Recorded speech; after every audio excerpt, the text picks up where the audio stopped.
Assalamualaikum warahmatullahi wabarakatuh.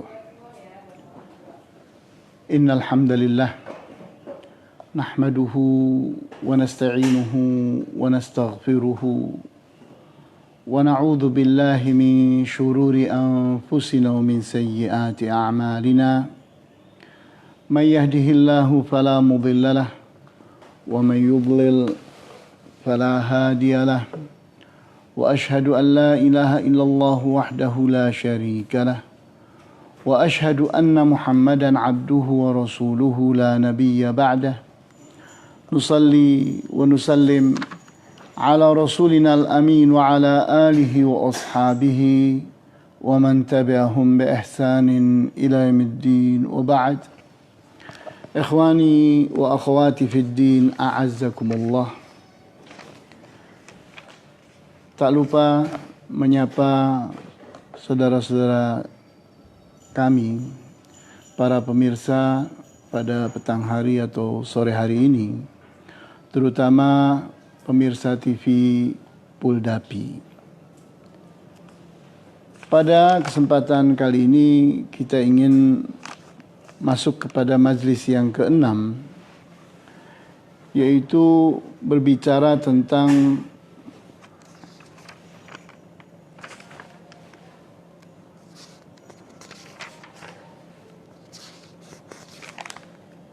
Maaf, saya koreksi. Kita masuk kepada majlis yang ke-7, yaitu berbicara tentang keutamaan membaca Al-Quran. Di mana Al-Quran adalah kalamullah, firman Allah. Dia tidak bisa disamakan dengan buku biasa atau kitab-kitab biasa. Dia benar-benar merupakan sesuatu yang datang dari Allah Subhanahu wa Ta'ala, dan dia akan kembali ditarik oleh Allah Subhanahu wa Ta'ala menjelang hari kiamat nanti, di mana Al-Quran adalah wahyu. Allah mewahyukannya melalui malaikat Jibril kepada Rasulullah sallallahu alaihi wasallam, di mana Al-Quran itu merupakan Al-Huda, petunjuk, An-Nur, cahaya, Al-Furqan, pembeda, Ad-Diya, sinar, Ar-Rahmah, kasih sayang, As-Siratul Mustaqim, jalan yang lurus. Artinya, dengan berpegang kepada Al-Quran, orang itu akan berpegang kepada petunjuk yang akan membawanya kepada jalan yang selamat, yang akan menyampaikannya kepada keridhaan Allah, kepada surga. Kemudian dengan berpegang kepada Al-Quran, seseorang itu akan mendapati jalannya itu terang benderang. Dia akan mampu membedakan mana yang hak, mana yang batil, mana yang benar, mana yang salah, mana yang baik, mana yang buruk, mana yang bermanfaat dan mana yang berbahaya. Al-Quran adalah sinar yang sangat kuat yang akan membuat seseorang itu mendapatkan kepastian tentang apa yang ada di hadapannya. Al-Quran akan melahirkan kasih sayang, di mana di saat Al-Quran itu diterapkan oleh seseorang, ada di dalam jiwanya, ada di dalam amalnya, maka dia akan menjadi wujud seseorang yang penuh dengan kasih sayang, dan dia pun akan mendapatkan kasih sayang dari Allah Subhanahu wa Ta'ala. Al-Quran juga adalah As-Siratul Mustaqim, jalan yang lurus, di mana di saat seseorang itu menjalankan Al-Quran, artinya dia sedang berada di jalan yang lurus. Al-Quran yang ada pada kita pada hari ini adalah Al-Quran yang ada pada Rasulullah sallallahu alaihi wasallam, Dan itu pula Al-Quran yang ada pada Al-Lauhul Mahfuz. Sehingga Al-Quran itu tidak pernah mendapatkan sentuhan yang merubahnya, menggantinya, menyimpangkannya, dan merubahnya. Tidak ada. Al-Quran seperti itu. Seperti Al-Quran yang pada Al-Lauhul Mahfuz, Al-Quran yang turun kepada Rasulullah SAW. Tidak berbeda. Karena Allah Subhanahu wa Ta'ala telah menjanjikan penjagaan dan perlindungan terhadap Al-Quran. Seperti termaktub dalam surat Al-Hijr ayat 9. Inna nahnu nazzalna dzikra wa inna lahu lahafizun. Sesungguhnya kamilah yang menurunkan adzikr, Al-Quran, dan kami pula yang akan menjaganya. Sehingga benar-benar walaupun kita ini berada pada tahun 1441 Hijriah, yang artinya jarak antara kita dengan hijrahnya Rasulullah SAW dari Mekah ke Madinah itu sudah 1441 tahun. Hampir 15 abad. Kita lihat bahwa Al-Quran tidak mengalami perubahan. Sehingga siapapun yang merubah Al-Quran akan terungkap, akan ketahuan. Tidak akan dibiarkan oleh Allah dan tidak akan dibiarkan oleh orang-orang yang beriman. Sehingga Al-Quran itu selalu segar. Al-Quran itu selalu baru. Karena Al-Quran tidak pernah mengalami perubahan, tidak pernah mengalami pergantian. Al-Quran datang dari Allah dan akan diangkat oleh Allah. Sehingga menjelang hari kiamat nanti, Al-Quran itu akan terhapuskan dari dada orang yang menghafalkannya dan dari tulisan-tulisan yang menuliskannya. Hal ini seperti termaktub di dalam hadis yang diriwayatkan oleh Ad-Darimi dari sahabat yang bernama Abdullah ibnu Mas'ud radhiyallahu anhu, di mana dikatakannya, la yusrayanna 'ala al-Qur'ani dhata lailatin wa la yatruku ayatan fi mushafin wa la fi qalbi ahadin illa rufi'at. Akan terjadi perlakuan terhadap Al-Quran di suatu malam di mana sudah tidak ada lagi satu ayat pun yang tertulis di dalam mushaf ataupun ada di dalam hafalan di dada seseorang siapapun dia kecuali terangkat. Jadi kita lihat bahwa Al-Quranul Karim memang bukan perkataan biasa, ungkapan dari seseorang, sama sekali tidak. Dia itu benar-benar kalamullah, firman Allah, yang datang dari Allah dan akan kembali diangkat oleh Allah. Datangnya Allah yang mengaturnya, dan kembalinya pula Allah yang mengaturnya. Para manusia akan terus memiliki kesempatan untuk menjadi baik di saat Al-Quran itu ada di tengah mereka. Namun di saat Al-Quran itu telah terangkat, maka artinya manusia sudah kehilangan petunjuk. Manusia sudah kehilangan contoh, suri tauladan, dan pegangan. Sehingga mereka menjadi orang-orang yang tidak mengerti bagaimana berbuat yang baik, yang benar. Dan tidak mengerti bagaimana menghukumi sesuatu itu baik, benar, salah, buruk, hak batil, tidak mampu lagi manusia untuk menghukuminya. Sehingga pada saat Al-Quran itu diangkat, artinya manusia itu akan ada di dalam kerusakan. Mereka akan mengalami peperangan dan kehancuran. Kita lihat bahwa Al-Quranul Karim diturunkan oleh Allah Subhanahu wa Ta'ala untuk dibaca dan diamalkan. Membacanya saja tanpa mengamalkannya salah. Dan mengamalkannya saja tanpa membacanya pun salah.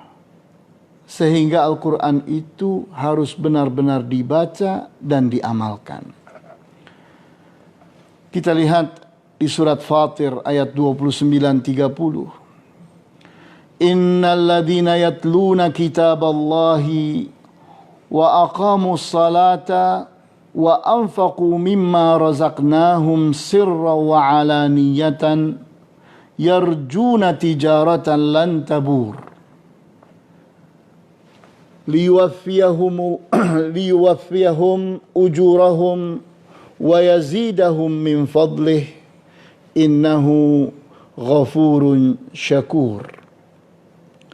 Sesungguhnya orang-orang yang membaca kitab Allah, kita perhatikan Allah Subhanahu wa Ta'ala memulainya dengan menyatakan sesungguhnya orang-orang yang membaca kitab Allah. Jadi fokus kepada membaca. Kemudian menyebutkan amalannya. Wa aqamus salah, dan menegakkan salat. Salat diperintahkan oleh Al-Quran. Wa anfaqu mimma razaqnahum sirra wa alaniyatan, dan mereka berinfak dari rizki yang Allah berikan kepada mereka, baik sembunyi-sembunyi ataupun terang-terangan. Yarjuna tijaratan lan tabur, dia bersedekah dan berinfak itu karena semata-mata mengharapkan terjadinya perdagangan antara dia dengan Allah. Perdagangan yang tidak akan mengecewakan. Perdagangan yang tidak akan merugikan siapapun. Liyuwaffiyahum ujurahum. Hal ini dikarenakan Allah ingin memenuhi, ingin menepati balasan-balasan yang Allah akan berikan kepada mereka. Wa yazidahum min fadlih, dan Allah akan menambahkan pahalanya, kebaikannya dengan keutamaan yang akan Allah berikan kepadanya. Innahu ghafurun syakur. Sesungguhnya Allah itu Maha Pengampun dan pandai bersyukur terhadap siapapun yang berbuat baik. Kita lihat bahwa Al-Quranul Karim tidak bisa dikatakan sebagai buku biasa, sehingga siapapun boleh mengatakan dan mengucapkan ucapan-ucapan terhadap Al-Quran seolah-olah memperlakukannya seperti salah satu di antara kitab yang ada di muka bumi ini, layaknya yang ditulis dan dikarang oleh manusia. Kita perhatikan pada surat An-Naml ayat 76-77. Inna hadzal Qur'ana yaqussu ala bani Israila aktsara alladhina hum fihi yakhtalifun. Wa innahu lahudan wa rahmatul lil mu'minin. Inna hadzal Qur'an, sesungguhnya Al-Quran ini, yaqussu, menceritakan, ala bani Israel, terhadap bani Israel, aktsara alladhi, apa yang terbanyak dari hum fihi, apa-apa yang pernah terjadi pada mereka di saat mereka yakhtalifun. Kita lihat Al-Quranul Karim akan datang kepada Bani Israel dan mencengangkan mereka. Karena Al-Quran mendatangkan sebuah kepastian tentang apa-apa yang mereka perdebatkan. Ternyata Al-Quran mendatangkan ini yang benar. Kemudian Allah menyebutkan pada ayat 77, wa innahu lahudaw wa rahmatul lil mu'minin. Dan sesungguhnya Al-Quran itu adalah petunjuk. Dan Al-Quran itu adalah kasih sayang bagi orang-orang yang beriman. Kita baca pula pada surat Al-Ma'idah ayat 48. Wa anzalna ilaikal kitaba bil haqqi musaddiqan lima baina yadayhi minal kitabi wa muhaiminan alaihi. Wa anzalna ilaikal kitaba bil haqq. Dan kami turunkan kepada engkau, kepada Nabi Muhammad sallallahu alaihi wasallam, Alkitab, Al-Quran bil haq, dengan benar. Artinya Al-Quran itu adalah kebenaran kepada Rasulullah SAW dengan cara yang benar dan tidak ada sesuatu yang salah. Musaddiqan lima baina yadayhi. Al-Quran membenarkan terhadap apa-apa yang ada pada kitab-kitab sebelumnya. Sehingga dikatakan musaddiqan lima baina yadayhi minal kitabi wa muhaiminan alaih. Al-Quran itu membenarkan apa-apa yang ada pada kitab-kitab yang telah datang sebelumnya. Dan dia pula yang menguatkan akan kebenaran yang dibawa oleh kitab-kitab sebelumnya. Sehingga tidaklah ada alasan bagi ahlul kitab, entah itu Yahudi, entah itu Nasara, kecuali akan mendapatkan bahwa Al-Quran itu tidak berbeda dengan Injil dan Taurat. Sehingga mereka akan mengerti di saat mereka bertikai tentang apa yang ada pada Taurat dan Injil, maka Al-Quran datang menjawabnya. Datang dengan membawa kebenaran yang menyelesaikan apa yang mereka pertikaikan. Al-Quran syarat akan ilmu, sehingga siapapun yang ingin mempelajari tauhidullah, maka Al-Quran syarat akan ilmu tentang tauhid. Al-Quran pun datang membawa berita-berita tentang apa-apa yang telah terjadi, apa-apa yang akan terjadi, sampai pun apa yang akan terjadi di ujung menjelang hari kiamat nanti. Al-Quran pun datang membawa berita tentang hari kiamat. Sehingga kita lihat pada hadis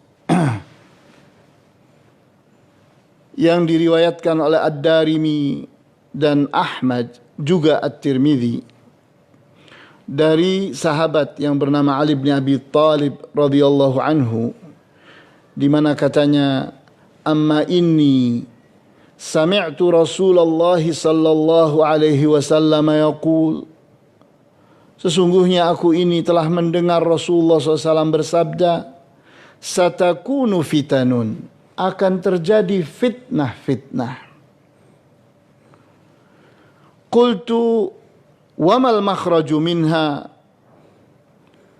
maka aku, kata Ali bin Abi Thalib kepada Rasulullah SAW, apa jalan keluar dari fitnah-fitnah itu? Qala kitabullah, jalan keluarnya adalah kitab Allah. Fihi naba'u ma qablakum, pada Al-Quran ada berita tentang apa yang sebelum kalian. Wa khabaru ma ba'dakum, dan pada Al-Quran ada khabar tentang apa yang akan terjadi setelah kalian. Wa hukmu ma bainakum, dan Al-Quran ada padanya hukum tentang apa yang terjadi di antara kalian. Huwal faslu laisa bil hazli. Al-Quran itu adalah kepastian, bukanlah main-main.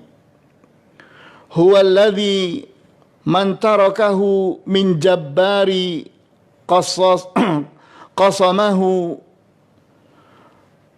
Huwallazi man tarakahu min jabbarin qasamahu Allah. Di mana Al-Quran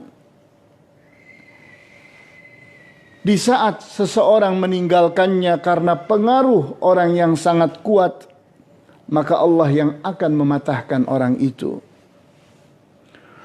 Wa man ibtaghal huda fi ghairihi adallahu Allah.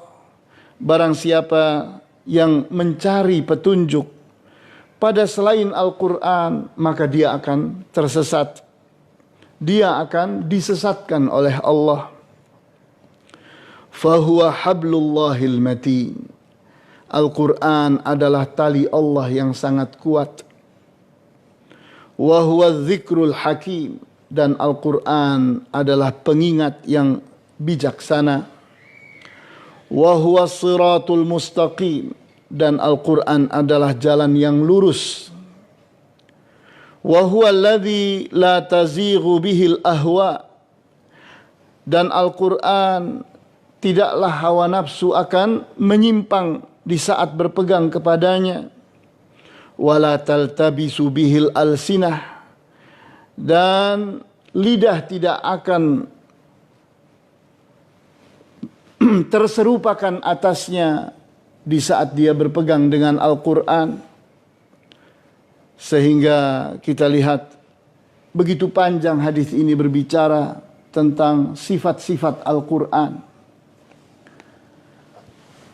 Kita perhatikan bahwa Al-Quran itu kalau kita baca, dia syarat akan kisah-kisah yang menceritakan tentang orang yang berhasil dan orang yang gagal.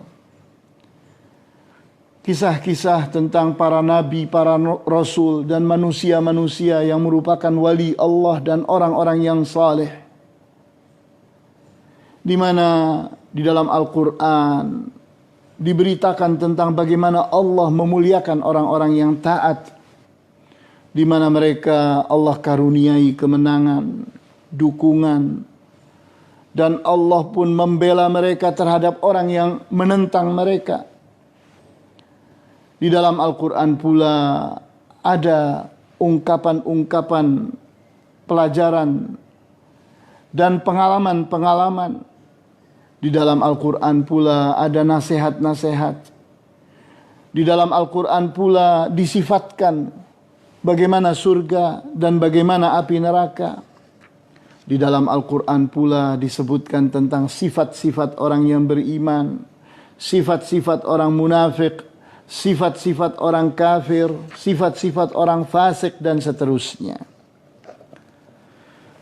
Al-Quran itu pada akhirnya adalah sebuah lautan yang tidak akan seseorang habis mengambil ilmunya. Dan tidak akan pula ada seseorang yang habis menangkap semua rahasia-rahasianya. Karena memang Al-Quran itu adalah firman Allah. Di mana Allah tidak bisa disamai dengan siapapun di antara para makhluk. Maka begitu pula kalamullah, firman Allah tidak bisa disamai dengan perkataan siapapun di antara para makhluk. Kita lihat banyak sekali ayat dan hadis yang menganjurkan kita untuk membaca Al-Quran dan berbanyak membaca Al-Quran. Di antaranya pada surat Sad ayat 29. Kitabun anzalnahu ilaika mubarakun liyadabbaru ayatihi waliyatadzakkara ulul albab. Al-Quran adalah kitab yang kami turunkan kepada engkau penuh dengan barokah, di mana Al-Quran itu ada untuk menjadi bahan perhatian, pemikiran, sehingga menjadi pengingat bagi orang-orang yang ulul albab, orang-orang yang berakal. Kita lihat Syekh Saleh bin Fauzan Al-Fauzan mengatakan, "Falaysa al-gharabu min qira'atihi mujarrada al-mururi 'ala al-ayati wa khatmil Qur'an 10 marrat atau 20 marrah. Laysa hadha huwa al-maqsud. Al-maqsudu huwa al-intifa'u bil-Qur'ani wal-'amalu bil-Qur'ani." Tidaklah tujuan dari membaca Al-Quran hanya sekedar kita melewatkan ayat-ayat dan menghatamkan Al-Quran 10 kali, 20 kali dan seterusnya. Bukan ini maksud daripada adanya Al-Quran dan membaca Al-Quran. Akan tetapi membaca Al-Quran yang dikehendaki itu adalah menangkap manfaat dari apa yang bertebaran di dalam Al-Quran dan kemudian mengamalkannya. Membaca Al-Quran adalah sebuah cara untuk bisa beramal. Membaca Al-Quran sendiri adalah amal saleh. Namun kita tidak dibenarkan untuk membatasi diri kita hanya membacanya, tapi tidak mengamalkannya, tidak mengambil pelajaran daripadanya. Sehingga haruslah atas siapapun di antara kita untuk menyiapkan dirinya dalam mengamalkan Al-Quran. Sehingga wajib kita itu bertadabbur. Al-Quran itu diperhatikan. Al-Quran itu difikirkan. Al-Quran itu diyakini, ditangkap pelajaran-pelajarannya. Ditangkap makna-makna yang terkandung padanya. Sehingga kita lihat di dalam hadis yang diriwayatkan oleh Al-Baihaqi dan Al-Maqdisi, di mana Rasulullah SAW bersabda, "Man qara'a harfan min kitabillahi falahu hasanatun." Barang siapa yang membaca satu huruf dari kitab Allah, dia mendapatkan satu pahala. Wal hasanatu bi'ashri amthaliha. Dan satu pahala itu akan dilipatkan menjadi 10 kali lipatnya. La aqulu alif lam mim harfun, walakin alifun harfun, walamun harfun, wa mimun harfun. Aku tidak katakan bahwa Al-Quran alif lam mim adalah sebuah huruf, tidak. Akan tetapi alif itu satu huruf, lam itu satu huruf, dan mim satu huruf. Sehingga kita membaca alif lam mim itu sudah berarti membaca 3 huruf yang masing-masing membawa 10 pahala dan menjadikannya menjadi 30 pahala.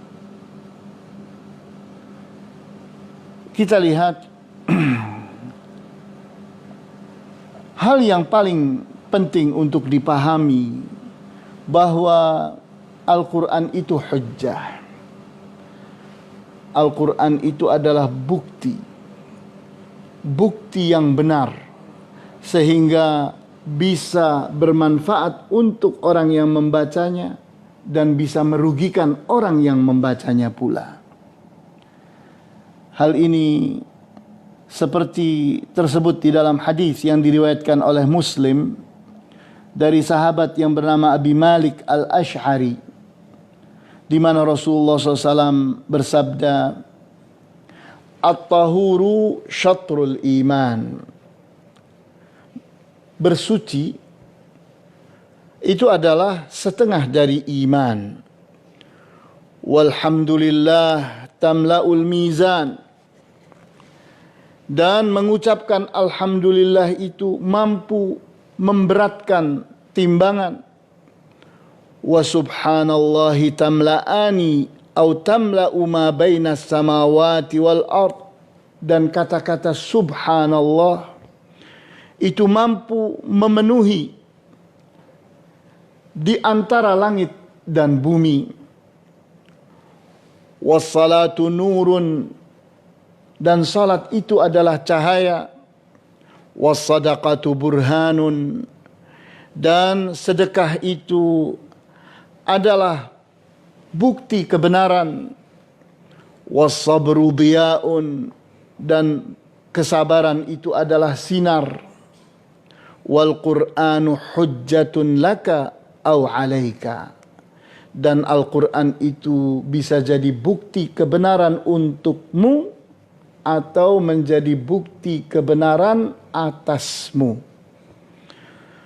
Kullun nasi yaghdu faba'i'un nafsahu famu'tiquha au mubiquha. Semua manusia itu sesungguhnya adalah orang yang sedang menjalani hidupnya. Dia sedang menjual dirinya. Kepada siapa dirinya akan dijual? Sehingga kalau dia benar menjualnya kepada Allah, maka dia sedang membebaskan dirinya dari penjara dunia ini, dari perbudakan dunia ini. Au mubiquha, atau sebaliknya, seseorang di saat dia menjual dirinya kepada dunia, maka dia sedang menyengsarakan dirinya di dunia ini dan di akhirat nanti. Sehingga kita perhatikan, ini pelajaran yang sangat penting buat kita. Siapakah diri kita di hadapan Al-Quran? Dan apakah Al-Quran ini untuk diri kita? Dia menjadi hujjah untuk kita atau hujjah atas kita? Hal ini harus kita perhatikan benar-benar. Di mana di saat seseorang itu membaca Al-Quran, kemudian memahaminya, mempelajarinya, memetik pelajaran dan pengalaman, memetik hikmah-hikmah yang ada di dalam Al-Quran, kemudian dia amalkan, dia ajarkan, dia dakwahkan, maka Al-Quran pun akan berpihak kepada dia. Namun sebaliknya, di saat seseorang itu, meskipun dia membaca Al-Quran, tapi ternyata tidak mengamalkannya, tidak mengambil pelajaran dari Al-Quran, bahkan kesehariannya bertentangan dengan Al-Quran, maka Al-Quran pun akan berlawanan dengannya. Sehingga Syekh Saleh Al-Fauzan mengingatkan kita, fa innal Qur'ana yakunu khasman yaumal qiyamati li ashabihi alladhina hamaluhu wa khalafuhu wa lam ya'malu bihi. Maka sesungguhnya Al-Quran itu akan menjadi musuh di hari kiamat nanti untuk orang-orang yang berpegang kepada Al-Quran. Dia membawa Al-Quran namun bertentangan dengan Al-Quran dan tidak mengamalkan Al-Quran. Wa man tabi'ahu al-Qur'anu fa innahu yazuffuhu ilan nar.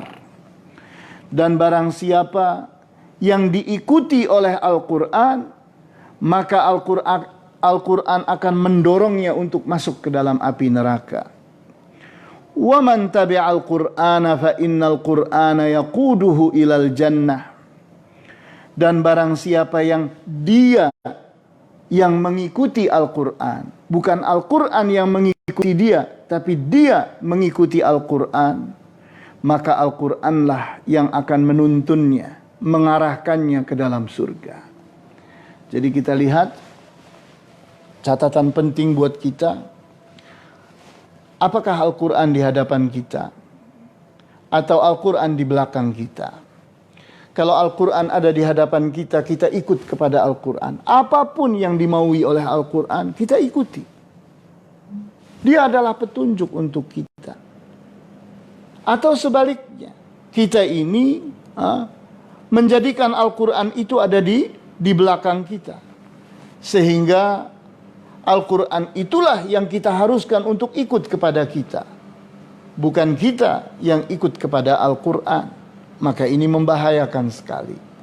Jadi kita lihat, Al-Quran itu bisa jadi hujjah untuk kita atau hujjah atas diri kita sendiri. Kita perhatikan surat Al-An'am ayat 19. Wa uhiya ilayya hadzal Qur'anu liunzirakum bihi wa man balagh. Dan telah diwahyukan kepadaku Al-Quran ini. Untuk apa? Liunzirakum bihi. Untuk aku peringati kalian. Wa man balagh. Dan untuk aku peringati siapapun yang sampai kepadanya Al-Quran. Sehingga tugas kita itu adalah bagaimana membawa Al-Quran. Membawa Al-Quran, mengajak orang kepada Al-Quran adalah suatu kewajiban atas setiap manusia, atas setiap muslim. Hal ini tersebut di dalam hadis, "Ballighu anni walau ayah." Sampaikan dariku walaupun satu ayat. Artinya kalau kita ini miskin ilmu, sehingga kita hanya punya satu ayat, sampaikan satu ayat itu. Kalau kita memiliki 10 ayat, maka sampaikan 10 ayat itu. Kalau kita memiliki seluruh Al-Quran, sampaikan Al-Quran itu selengkapnya. Kita pun memperhatikan surat Taha ayat 124. وَمَنْ أَعْرَضَ عَنْ ذِكْرِي فَإِنَّ لَهُ مَعِيشَةً ضَنْكًا وَنَحْشُرُهُ يَوْمَ الْقِيَامَةِ أَعْمَى. Dan barang siapa yang menghindar dari peringatanku, maka dia sesungguhnya akan mendapatkan kehidupan yang sengsara. Dan dia akan dibangkitkan di hari kiamat nanti dalam keadaan buta. Kita lihat bahwa mengambil pelajaran dari Al-Quran itu adalah sebuah keharusan. Sehingga orang yang tidak mengambil pelajaran dari Al-Quran itu artinya dia menghindar dari Al-Quran. Kewajiban seseorang terhadap Al-Quran itu membacanya, mempelajarinya, memetik manfaatnya dan mengamalkan pelajaran itu dan manfaat telah didapat. Karena sebaliknya di saat seseorang itu mencemoohkan Al-Quran atau menyisihkan Al-Quran, menyingkirkan Al-Quran, maka Allah tidak akan mencintainya, tidak akan menyukainya. Bahkan sebaliknya akan menjadikan kehidupannya itu menyengsarakannya. Bahkan lebih daripada itu, Allah menganggapnya sebagai orang yang zalim, di mana orang yang zalim itu di hari kiamat nanti dia akan menjadi orang yang buta. Walaupun pada saat hidup di dunia matanya melihat, tapi ternyata mata itu tidak digunakan untuk membaca Al-Quran, tidak digunakan untuk melihat kebenaran. Maka mata itu adalah mata yang zalim, mata yang tidak digunakan untuk memetik kebenaran dan membuang kesalahan. Maka balasannya untuk siapapun di antara orang yang zalim di hari kiamat nanti, dia akan menjadi orang yang matanya buta. Sehingga kita lihat bahwa pelajaran kita pada sore hari ini adalah bagaimana menjadikan bulan Ramadan ini adalah bulan yang mengakrabkan kita dengan Al-Quran. Sehingga Al-Quran itu kita upayakan untuk dihafalkan. Bagaimana ayat-ayatnya kita pelajari. Kemudian kita pun membaca tafsir Al-Quran, kita pun mendengarkan pembahasan-pembahasan yang menafsirkan dan menerangkan tentang Al-Quran. Dan kita berusaha untuk mengamalkan setiap apa yang kita tangkap pelajarannya dari Al-Quran. Sehingga di saat Ramadan nanti berakhir, ternyata sudah sekian pelajaran kita telah memetiknya dari Al-Quran. Dan sudah banyak dari Al-Quran ini yang kita amalkan. Maka seperti biasanya, majlis ini memberikan kesempatan kepada siapapun untuk bertanya. Silahkan ditulis komentar pada Facebook yang ada di hadapan kita masing-masing, untuk kemudian saya baca. Dan insya Allah seperti atau sekadar ilmu yang saya miliki, insya Allah saya akan jawab pertanyaan-pertanyaan itu. Nampaknya pada hari ini yang ada hanya sambutan-sambutan dan belum ada pertanyaan. Namun saya juga terus mengingatkan, insya Allah setiap majelis ini saya akan memberikan kesempatan untuk bertanya. Hanya saja pertanyaan itu hendaknya seputar dari apa yang kita bahas. Maka saya tutup kesempatan ini. Wallahu ta'ala a'lamu bis-shawab. Walhamdulillahi rabbil alamin. Wa sallallahu ala ashrafil anbiya'i wal mursalin wa ala alihi wa ashabihi ajma'in. Subhanakallahumma wa bihamdika ashhadu an la ilaha illa anta astaghfiruka wa atubu ilaik. Wassalamu alaikum warahmatullahi wabarakatuh.